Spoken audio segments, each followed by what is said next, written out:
và Quốc Thuận. Xin chào mừng quý vị đã đến với chương trình Vợ chồng son. Kính thưa quý vị, chương trình Vợ chồng son hân hạnh nhận được sự tài trợ của nhãn hàng Mask Hair, viên uống mọc tóc và ngăn ngừa rụng tóc. Nếu nước Việt Nam có phụ nữ xinh như vậy thì qua đó và lấy vợ ở đó. Anh ấy được gọi là Tây nước mắm vì anh ấy bị bạn gái đầu tiên đổ nước mắm lên đầu. Xin mời quý vị hãy dành một tràng pháo tay để cùng đón chào cặp vợ chồng son đầu tiên.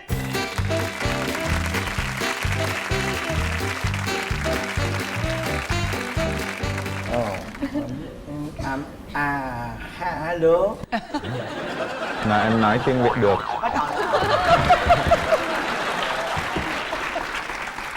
Trời ơi, con mém xíu nữa tôi xả một tràng tiếng Tây rồi đó. Nếu chị dân mà không cản là tôi nói tiếng Anh không á. Mà tôi nói tiếng Anh là chương trình này mệt nha, là phải chạy phụ đề ở dưới. Mà anh thì vẫn phải nói rõ vì ngày xưa thì em học ở miền Bắc và giọng của anh là không phải là miền Bắc. Chính vì vậy thì phải nói rõ cho em hiểu. Chào bạn, mình tên là Quốc Thuận, còn bạn tên gì? Tên là Nam. Nam. Em cái gì Nam em? Tên thật của em bằng tiếng Séc là Ondra. Nhưng mà ở miền Bắc thì người ta rất là khó nói cái đó và gọi em là ông già. Và em đi mới 32 tuổi thì chưa già lắm thì chọn tên là Nam để dễ nói. Công việc của Nam? Em bây giờ làm phiên dịch và cũng thỉnh thoảng thì dạy tiếng Séc hay là tiếng Anh. Và chủ yếu bây giờ làm về du lịch. Thì từ tháng 4 đến bây giờ thì không có quá nhiều việc, thì phải ở nhà và phải lo con, lo vợ. Và vợ thì có kinh doanh riêng, cũng phải có thời gian để đi làm. Rồi có nghĩa là đây là ông bố bỉm sữa đó, đúng không? Siêu bố đi. Nam qua Việt Nam là bao lâu rồi? Bắt đầu học tiếng Việt cách đây khoảng 8 năm. Nhưng mà sống ở Việt Nam mới khoảng một năm rưỡi. Ngày xưa thì sống ở Hà Nội khoảng 1 năm. Bây giờ thì sống ở Sài Gòn khoảng 2 năm rồi. Tại sao Nam lại thích học tiếng Việt? Em là người Cộng hòa Séc, ở đó có nhiều người Việt Nam. Và ngày xưa thì có một hàng xóm là một cặp Việt Nam. Lúc đó thì Nam khoảng 17 tuổi. Và vợ đó thì rất là xinh. Thì em đã suy nghĩ là nếu nước Việt Nam có phụ nữ xinh như vậy thì chắc chắn nên học tiếng Việt và qua đó và lấy vợ ở đó. Trời ơi! Trời ơi!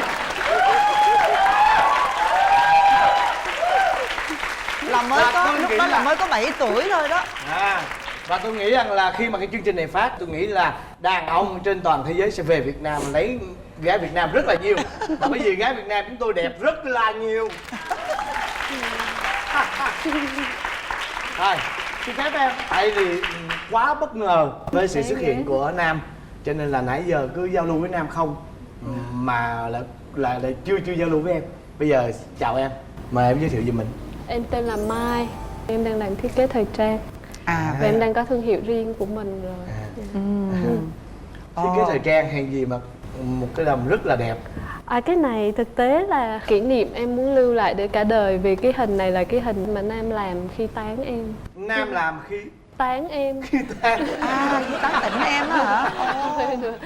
Có nghĩa là lúc đấy thì do Nam phải đi về nước, thay vì cứ nhắn tin cho vợ hay là gọi điện thoại thì Nam thì hàng ngày đều vẽ hình như thế này và gửi cho em. Nếu em không ngại anh mời em có thể đứng lên gì mà. Dạ.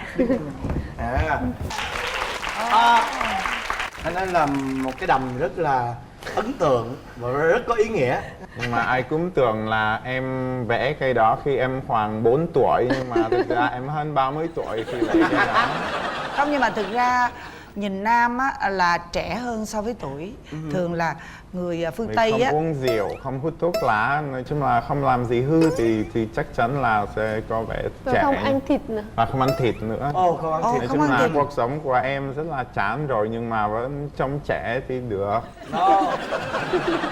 Rồi.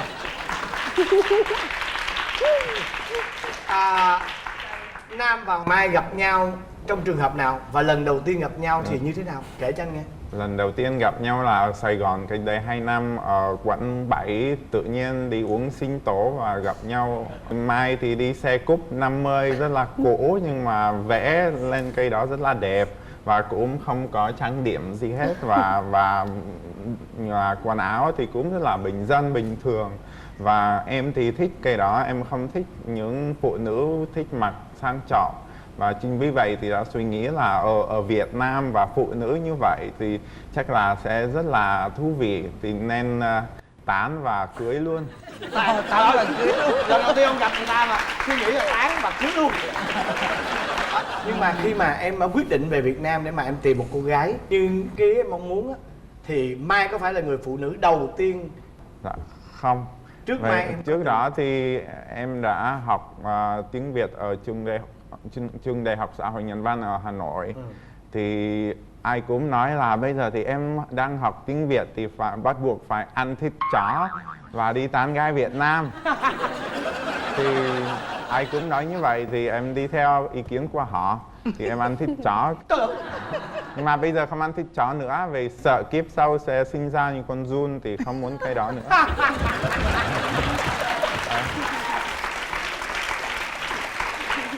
Đó, mấy người ăn thịt chó nghe đi nha. Nhưng mà thì ăn thịt chó ở đó và cũng thử tán gái Việt Nam ở đó. Nhưng mà ở miền Bắc thì nói chung là ai cũng xinh nhưng mà hơi dữ. Vì ở đây có Hà Đông thì có nhiều sư tử, ở Sài Gòn không có Hà Đông thì không có sư tử.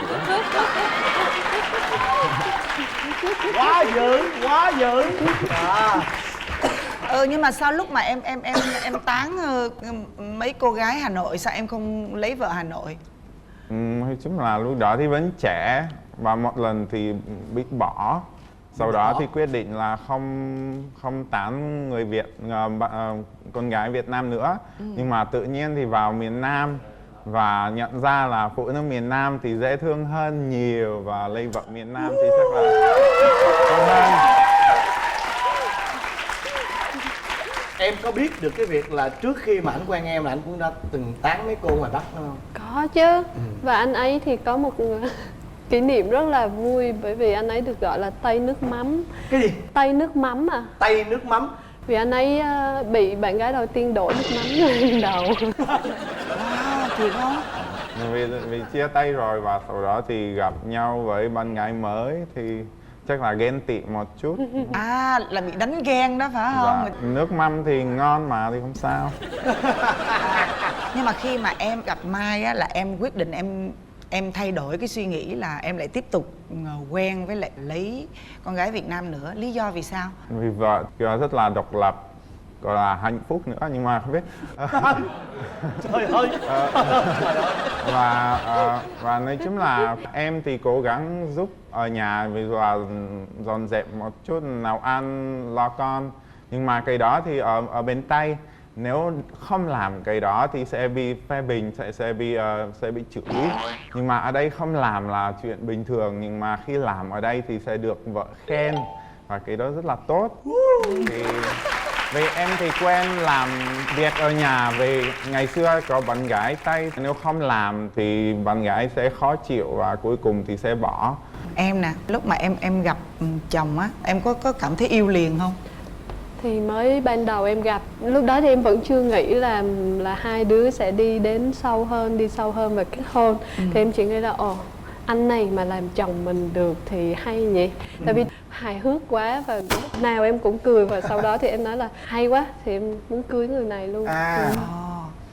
Tức là sau cái bữa mà gặp nhau ở quán sinh tố là ảnh chủ động qua anh nói chuyện với em. Nói chuyện là hai người là bắt đầu sau đó là có liên lạc với nhau và đi chơi với nhau đúng không? Dạ, nhắn tin. Anh ấy cứ nhắn những cái tin cực kỳ buồn cười.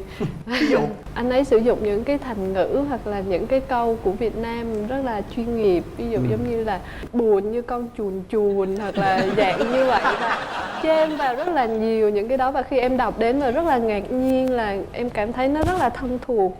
Như là mình đang nói chuyện với một người Việt thật sự, mà người Việt hài hước. Bởi vì nó vừa có cái gì đó ngây thơ mà nó vừa có gì đó rất là hay. Thì sau đó thì em cứ nhắn tin rồi cứ cười. Cái em làm việc chung với em á, thì em ấy nói sao chị suốt ngày giống bà điên mà cứ cười như vậy. Thì lúc đó là dấu hiệu tốt. Thì em nghĩ là thôi không đi tìm chồng gì nữa hết, thì chồng đây rồi.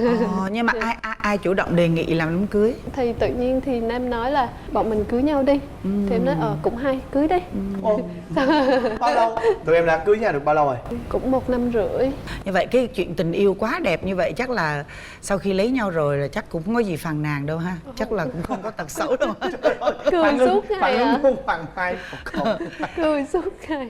Nhưng mà ý chị Vân muốn hỏi là có một cái sự thay đổi gì ở Nam không? Em không bị cái gì bất ngờ hết, mà chỉ có những cái tính tốt thì em không nghĩ đến, thì em bị bất ngờ bởi những cái đó thôi. Thì coi như Nam không hề có tính xấu nào Toàn hết. lòi tính tốt ra. Ôi trời ơi, Dạ đúng rồi. chắc phải thay đổi format quá. Trước khi cưới thì Nam không có lòi cái tính là biết nấu ăn rất là ngon ra, mà chỉ có lòi cái là làm bánh rất là ngon. Nhưng mà đến khi bây giờ khi mà có con thì hàng ngày buổi sáng Nam thường hay hỏi em là mai muốn ăn gì. Và xong sau đó thì ví dụ như chả cá lã vọng thì anh ấy tự đi xuống dưới chợ và làm một cái rẹt về, làm một cách chuyên nghiệp, bày ra đẹp cực kỳ và phục vụ. Wow. Mà Nam kể chuyện đi chợ coi, ví dụ như đi chợ Nam có dễ bị ăn hiếp không? Tức là bị nói không, vì bây giờ đi nhiều và ai cũng biết Nam rồi, và biết là nói tiếng Việt rồi, và biết là nếu chém thì em sẽ đi chỗ khác và không mua của cô ấy nữa. Thì mà Nam và nói chung là nhưng mà Nam có trả giá không? bây giờ thì ở đây không lấy thách nữa. Ngày xưa ở Hà Nội thì bị nhiều như thế. Mặc cả. Phải mặc cả nhiều, và bây giờ mua của một cô 10 ngày và mỗi ngày thì phải mặc cả hết. Nhưng mà ở đây thì không, thì làm khách quen rồi, và bình thường thì được giá tốt hơn vợ luôn. Ủa nhưng mà có hay nói chuyện với các bà bán cá, với mấy chị bán rau, mấy nói chị chuyện bán với họ nhiều, nhưng mà họ chửi bậy hơi nhiều. Rồi bình thường thì là ở nhà Nam chắc có lẽ là Nam chăm sóc em bé nhiều. Thì có 2 ca, nhà ca đêm là của Mai và ca buổi sáng là của em. Thì từ khoảng 5 giờ, 5 rưỡi thì em dậy và em cho con bú, em đi chơi với con và lo con đến 10 giờ cho vợ ngủ được. Và như vậy là cả hai đều không mệt lắm. Đúng rồi. Vậy là em cho con bú sữa mẹ hả? Dạ em bé bú hoàn toàn là sữa mẹ. Ồ, Và vậy hay sau đó quá. thì em bé bú cả đêm với em, và xong sau đó thì trước khi đi ngủ lại thì em vắt sữa ra cho Nam. Mà Nam em có thấy vợ em cái ngoại hình á có thay đổi nhiều từ trước khi sanh đến sau khi sanh, có thay đổi nhiều Đúng không? là giống như là tại sao lấy vợ châu Á và không lấy vợ Tây. Vì phụ nữ Tây thì sau khi sinh thì béo lên nhiều, và phụ nữ châu Á bình thường thì đến 55 tuổi thì vẫn rất là xinh và vẫn rất là gầy. Thì như vậy là cơ thể của Mai thì gần như là không thay đổi, và bây giờ người ta gần như là không biết là Mai mới sanh con. Thế đây là lần đầu tiên em làm cha, thì những cái gọi là chăm sóc cho con mình, ví dụ như là hay bỉm cho em bé thì em có sợ không? Nói chung là trước khi có em bé thì sợ vì là thầy tả, nhưng mà sau khi có em bé thì nhận ra là cái đó không thối lắm nha, không bẩn lắm. Vì nói chung là chắc là sau khi em bé bắt đầu ăn như là bún đậu, mắm tôm thì chắc là sẽ thối lắm. Nhưng mà bây giờ vẫn chưa. Con em là con trai con gái? Con gái. Thường thì người Việt Nam á là thấy trẻ con người ta rất là thích, nghĩa là tới nựng mà thậm chí tới bồng. Dạ. Em thì em có ngại Nhưng không? mà em thì một phần thì thích cái này, vì ở bên Tây thì những mẹ Tây thì hơi gớm, không cho chồng chơi với con. Nhưng mà ở đây thì ngược lại, thì em bé thì sẽ được tiếp xúc với nhiều người thì không sợ lạ nhiều. Nhưng mà thỉnh thoảng thì những bà già ở chợ, tay của họ rất là bẩn nha, là mổ cá hay là mổ lợn thì đến và không nói gì hết và cứ làm như thế vào má của con thì hơi vô duyên thật. Những cái đó thì mất vệ sinh. Thì em phải nói là đừng chạm vào mặt của con tôi gì đó như thế, vì cái đó không thích. Vì nếu hỏi trước hay là chỉ là vẫy tay gì đó thì cái đó không sao. Nhưng mà thật ra nếu mà nói mà để mà mình ngăn ngừa đó thì nó lại rất là khó cho bản thân mình. Là bởi vì người Việt Nam và nhất là những người lớn tuổi, người ta lại thích thể hiện cái tình cảm của mình dành cho trẻ con. Nhưng mà mặt khác thì ví dụ là em bé thì có ở đây và ai đó thì tự nhiên chăm sóc nó, và em rất là thích cây đó vì ở bên Tây cây đó rất là phức tạp. Hồi nãy thì anh có hỏi cái tật xấu của Nam thì Mai nói là không có. Thế thì bây giờ anh hỏi ngược là Nam, Mai có tính xấu không? Nói chung là cũng ít. Ít có nghĩa là có. Dạ, nhưng mà nói chung là thỉnh thoảng thì có cái vấn đề là giận lên thì sau đó đi trốn và ra khỏi nhà luôn. Và cái đó thì hơi bất tiện vì trong thời gian đó thì em cứ suy nghĩ là thì em đã làm gì sai, hay là tại sao là vợ không nói chuyện với em. Và nếu vợ nói trực tiếp có vấn đề gì thì có thể giải quyết, và sau đó thì phải mất nhiều thời gian trước khi giải quyết cái vấn đề đó. Tức là hay giận đúng không? Giận thì em không thấy nói. giận. Vì khi em biết là giận thì mất khôn, và em thì chắc là sẽ mất khôn, cho nên là khi giận thì em đi ra ngoài suy nghĩ và cố gắng suy nghĩ tích cực về cái gì mà anh ấy đã làm, thì tự nhiên nó hiểu hơn và bắt đầu là nghĩ là mình làm gì sai, và sau đó thì quay lại. Nhưng mà quay lại thì vẫn giả vờ giận, nhưng mà khi quay lại thì chồng thì lại tự nhiên thấy đi dọn dẹp nhà cửa. Và sau em nói trời ơi dễ thương thế, và xong sau đó thì không chịu nổi nữa và nói chuyện với nhau. Thế bây giờ Nam mong muốn Mai á, Mong muốn cần điều thay gì? đổi điều gì? Nói chung là nếu thay đổi cái đó được thì quá sướng, nhưng mà như thế là quá lý tưởng rồi, thì không có gì xấu hết thì cũng hơi chán nhỉ. Cái đó là bình thường, là Quá thật lòng.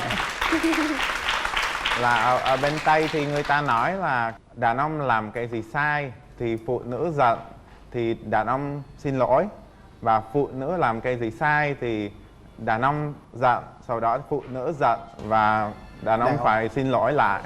Thì như vậy là hơi bất công, nhưng mà cái đó là nếu sinh ra như đàn ông thì quá sướng rồi vì không cần đẻ con nhỉ. Và vẫn là cuộc sống của đàn ông thì dễ hơn phụ nữ nhiều, thì ít nhất là đàn ông nên chấp nhận cái này và chịu cái đó.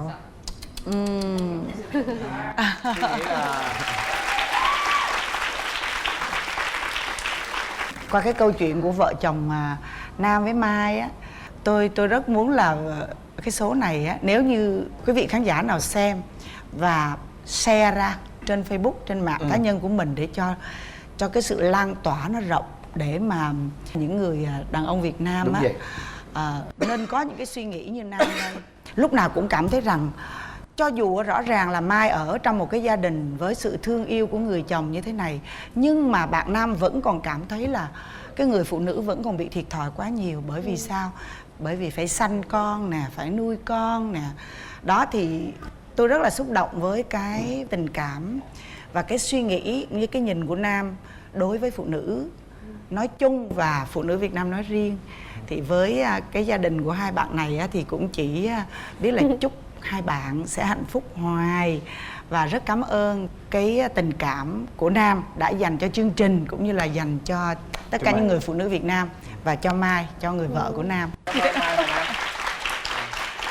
Nhìn đến già, nhìn đến lớn tuổi mình cũng không ấn tượng gì hết trơn á. Em cũng không ấn tượng gì.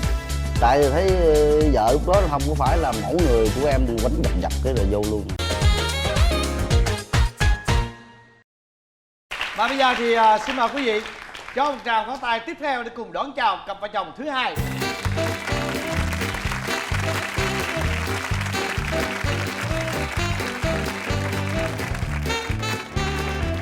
Xin chào hai bạn. Mời hai em giới thiệu về mình. Dạ, chào anh Quốc Thuận, chào chị Hồng Vân. Em tên là Phan Thị Thanh Xuân. Em năm nay 25 tuổi, em là nhân viên của trường mầm non. Còn em? Em tên là Trần Minh. Em năm nay 31 tuổi. Em hiện đang công tác nhân viên văn phòng. Mà hai bạn đến từ đâu? Dạ, Đồng Tháp. hai em đến từ Đồng Tháp. Đồng Tháp hả? Hai người cùng đến từ Đồng Tháp luôn. Dạ.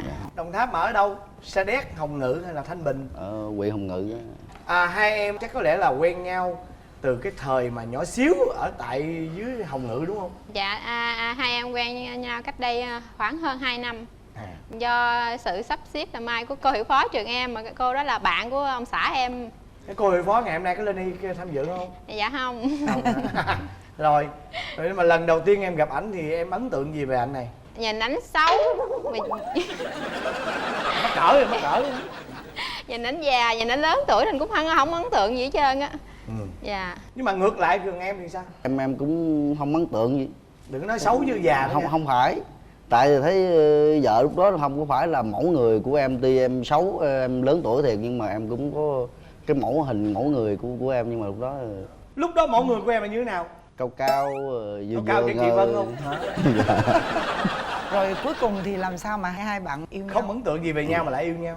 Tại lúc đó em thấy mình cũng lớn tuổi rồi, với hai nữa được sự giới thiệu của bạn của mình là cũng là sếp của vợ em. Rồi em mới về nhà mới xin số điện thoại, em mới tối cái em nhắn tin nói chuyện chọc ghẹo chơi thôi, nhưng mà chọc ghét cái thấy nó thương. Đến bao lâu thì hai người mới chính thức là yêu nhau? Hơn 2 tháng. Sau khi chọc ghẹo đó. Dạ, sau khi chọc ghẹo là em quánh dập cái rồi vô luôn. Xuân. Dạ. Ảnh quánh dập là như thế nào? Anh nói chung là tấn cái công dồn dập mọi lúc mọi nơi mọi thời gian địa điểm, anh không bỏ sót lúc nào hết trơn á. Trời đất ơi, coi như tấn công coi như là mọi thời điểm luôn. Dạ, đúng không? 24/24 Mà có dùng tiểu xảo, có dùng thủ đoạn gì không? mọi thủ đoạn mọi chiêu trò dùng hết. Ghê vậy? Kể đi. Nói chung là ở ngoài trường em trực chiến là 24/24. Rồi chiều thì lên nhà em, mà mỗi lần lên là đi với thằng cháu.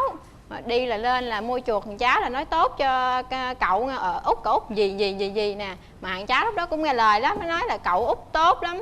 Mà đi lúc đó là anh quan tâm thằng cháu, anh săn sóc thằng cháu đó. Cái mình nói trời, anh này anh thương cháu vậy chắc là ảnh cũng thương con, chắc mẫu là người đàn ông của gia đình. Rồi anh đi chơi với với em á là về sớm lắm chị. Hỏi sao về sớm, anh về anh ngủ với cháu để không có anh cháu anh ngủ không được, mà thật sự anh về đi nhậu. Mà lúc đó em đâu có biết, em nghe vậy em tưởng là chắc không có ảnh thằng cháu nhậu không được nên anh về tranh thủ anh về. Dạ. Rồi trong lúc yêu đương gì có trơn tru không? Mới quen thì anh này thì anh lên anh đưa đón này kia thì người ta mới đồn với em là đang cặp với anh 40 mấy 50 tuổi, có đứa con 10 tuổi. Trời ơi. Sao đi chở thêm mấy gái nữa, cái qua tin qua ngày sau đồn thêm giờ thêm có đứa con gái nữa. Dạ. Thôi sao chàng trai bị đồn như vậy có buồn không? Lúc ban đầu cũng hoang mang lắm, nhưng mà không, mình phải chứng tỏ là mình là người thiệt chứ không phải người giả. Rồi mình thật lòng với vợ mình thì mình phải phấn đấu lên, mình làm sao cho mình vợ hiểu. Thì em mới cố gắng lên, nó cũng may mắn cho em là nhờ những cái tiếng đồn đó mà em mới cưới vợ em được sớm. Đó, như vậy là phải cảm ơn cái thằng cha nội đồn đó. Rồi nói nghe nè, cái lúc yêu nhau đó thì ảnh có lòi tật xấu ra không? Dạ không, thời gian ngắn rồi bởi vì ảnh nhém dễ lắm chị. Ủa nhưng mà có ai tiếp tay ảnh nhém với cái tật xấu đâu? Có cháu rồi, nói chung là đồng nghiệp của em, nói chung là bạn bè là tiếp tay cho ảnh hết luôn. Vậy hả? Dạ. Coi như giếm hết. Cha này cho lót đường dữ dằn. Vậy là giờ kể luôn đi, vô cái mục mà gọi là kể Vạch tật mặt. xấu đi. Sau khi mà lấy nhau rồi thì có tật xấu không? Dạ Tật có. xấu lòi ra như thế nào? Thứ nhất là mê nhậu hơn mê vợ. Từng là em nói chị 7 bữa là nhậu hết 6 bữa 6 bữa cộng. Là cái bữa mà cộng đó là bữa nào vợ dặn tình hình chiến tranh đang căng thẳng thì về, không là nhậu luôn cái bữa 6 bữa cộng đó đó. Dạ. Ngày nào cũng nhậu nghe mùi rượu mình bực mình chị. Với lại về cái đi làm về trễ rồi nhậu nữa, cái về cái khuya không có cái thời gian cho vợ cho con nên cũng khó chịu. Dạ, thứ hai là đi chơi, đi đám tiệc mà có hát hò này kia là không có chịu về. Chừng nào hát được, cầm được cái mi rồi ca được rồi mới về, mới ngủ được. Trời Không là đi đám về mà kêu anh hối anh về mà anh chưa được là anh vô mùng, anh ngủ rồi mà anh tức, anh gạo gật anh ngủ không có được. Trời ơi. Vậy đó. Bây giờ chị đi nè, nói nghe nè. Một người đàn ông có tâm hồn văn nghệ, hiểu không? Bây giờ đi tiệc là phải hát, đúng không? Bây giờ bữa nay rõ ràng là bữa nay nó giống như một cái tiệc rồi đúng không? Hồi nãy giờ tôi nhìn thấy ổng, tôi thấy ổng ngồi cứ nhấp nhổm ổng khó chịu làm sao đâu á. Bây giờ mọi người có muốn nghe anh hát không? Bây giờ mình hát thử một bài nghe chơi coi. Em hát 2 khúc tặng vợ cho bớt nói xấu rồi em chút. Yêu anh thì em yên tâm, không trai gái khiến cho em buồn. Anh nói rằng anh yêu em, không thuốc lá thu vui rượu bia. Có anh đây cứ an tâm, có anh rồi cuộc đời anh lo. Hãy an tâm cứ vui đi, thời gian này giờ là cổ tiên. Trời ơi. Nghe anh này hát xong tự nhớ cái bài mà Mr Bean hát luôn nè. Anh Bean cũng có cái bài đối lại vui lắm. Ngày mai Tôi đã lấy vợ rồi. Các chinh hữu của tôi ơi, đừng rủ rê tôi nữa nhé. Tôi có vợ là tôi ngoan rồi. Đó. Các chinh hữu của tôi ơi, từ nay xin ghét kiếm thôi. Để vợ buồn là xong phim luôn. Trời ơi. Có nghĩa là trong mắt ảnh em là cô tiên đó. Dạ. Thì đúng rồi, ông nhiều tật xấu, ông lấy vợ đẹp Chắc vậy có mà. lẽ là cái lúc mà ổng cưới vợ rồi chắc là gia đình dòng họ chắc mừng lắm đúng không? Dạ vui. Vui. Vui nhất là em đã cưới vợ. Anh tưởng em bị ới, ngờ đâu có cô này nữa. Rồi tới phiên mình. Vợ em có cái tật xấu không? Nhưng mà vợ em thì không có xấu, nhưng mà có cái tính là giận lên là không có nói chuyện. Em hỏi cái gì cũng không trả lời, em bực bội lắm. Càng im lặng em càng giận. Mà em giận em nhìn thôi thấy chị thích thấy tội nghiệp, thương cái quay ra ôm cái năn nỉ. Mà năn nỉ chừng nào chị nói chuyện thôi mà chị bực quá cái nghĩ hơi cái ngầu đi ra ngoài, hơi cái vô cái thấy chị còn buồn nữa cái năn nỉ nữa. Năn nỉ chừng nào là hết giận của thôi, mà chị không nói chuyện, chỉ giận vô nhìn chỉ hình sự đó. Rồi không có nói chuyện, bức im lặng hoài đó, như bị trầm cảm. Thôi giờ mong muốn vợ mình thay đổi. Thay đổi thì khi mà có giận em thì cứ nói chuyện, nói cho hết cho đi, chứ đừng có im lặng hoài, em sợ chị bị trầm cảm. Rồi tới Xuân, mong muốn ông xã mình thay đổi điều gì? Mong muốn là duy nhất đó là ảnh bớt nhậu lại, quan tâm tới dành thời gian cho vợ cho con nhiều hơn. Trời ơi, vì hai cái này đơn giản quá mà. Coi như là em bớt nhậu là bên đây không có giận. Vậy thôi, bên đây không có giận là chừng nào bên đây bớt nhậu. Đúng không? Có đó đơn giản quá. Em hát cái phần 1 á, phần 1 á. Từ ngày mai không còn cà phê, không còn thuốc lá, không còn bóng đá. Tôi tu rồi. Từ ngày mai không còn bia lon, chỉ là cơm ngon như chuyện cổ tích. Vì tôi yêu vợ tôi lắm. Đó. Bớt lại nha. Dạ. Ok, xin cảm ơn em nghe. Chúc tụi em hạnh phúc Rồi. nha. Cảm ơn anh.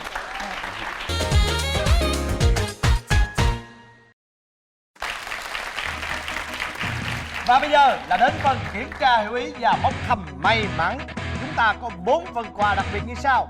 Trước tiên đó chính là một bộ voucher sản phẩm Việt Honey trị giá 2.300.000 đồng. Quý khách có thể lựa chọn các sản phẩm của Việt Honey như mật ong, sữa ong chúa, nghệ viên mật ong. Và món quà thứ hai đó chính là một bộ sản phẩm gối cao su Đồng Phú được sản xuất từ 100% nguyên liệu cao su thiên nhiên do công ty cổ phần cao su kỹ thuật Đồng Phú thành lập, thành viên tập đoàn công nghiệp cao su Việt Nam sản xuất. Món quà thứ ba đó chính là một suất chụp hình kỷ niệm cho cả gia đình trị giá 6 triệu đồng áp dụng tại hệ thống của thương hiệu áo cưới cao cấp Allen. Áo cưới Allen cho hạnh phúc vẹn tròn. Và món quà thứ tư đó chính là một miếng cước chui nồi kèm theo một cặp vé xem kịch tại sân khấu của chị Hồng Vân tài trợ. Và bây giờ là phần kiểm tra hiểu ý. Mời các bạn đâu lưng lại với nhau và nghe kỹ câu hỏi của tôi nha. Vợ của bạn nấu món gì ngon nhất?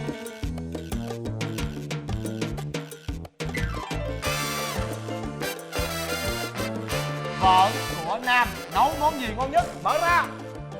Cá kho, cá kho. Vợ của Trần Minh nấu món gì ngon nhất? Rồi, mở ra cưng. Thịt nướng, lẩu, trời ơi. Vợ chồng Nam sẽ được ưu tiên chọn một trong 4 thùng quà này. Hãy chọn màu đi. Đỏ. Màu gì? Đỏ. Màu đỏ. Vâng. Vợ chồng Minh màu gì? Màu vàng. Vâng, tôi màu hồng cho nó nam tính. Rồi, xin mời các bạn bước lên thùng của mình. Quốc Thuận và chị Vân sẽ là cặp đôi mở trước. Mời quý vị cùng đếm 1, 2, 3 nào. Đừng mở.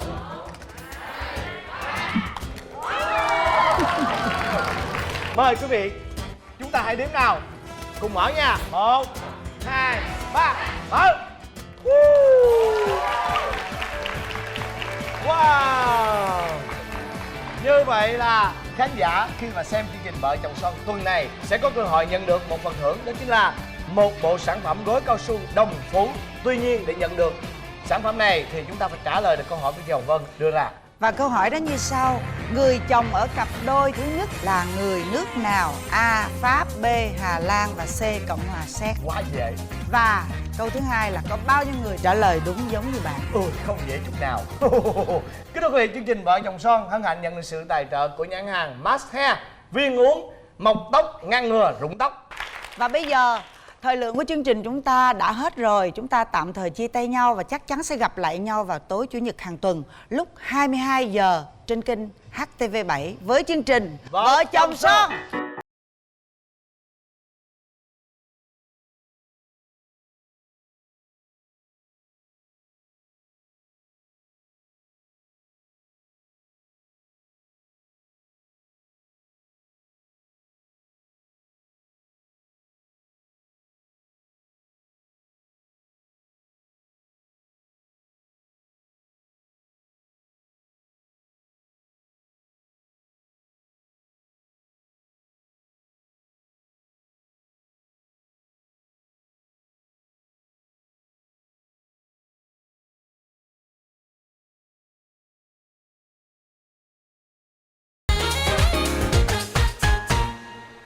ăn chay. Em ăn chay, hai đứa giống như ông bà chồng già.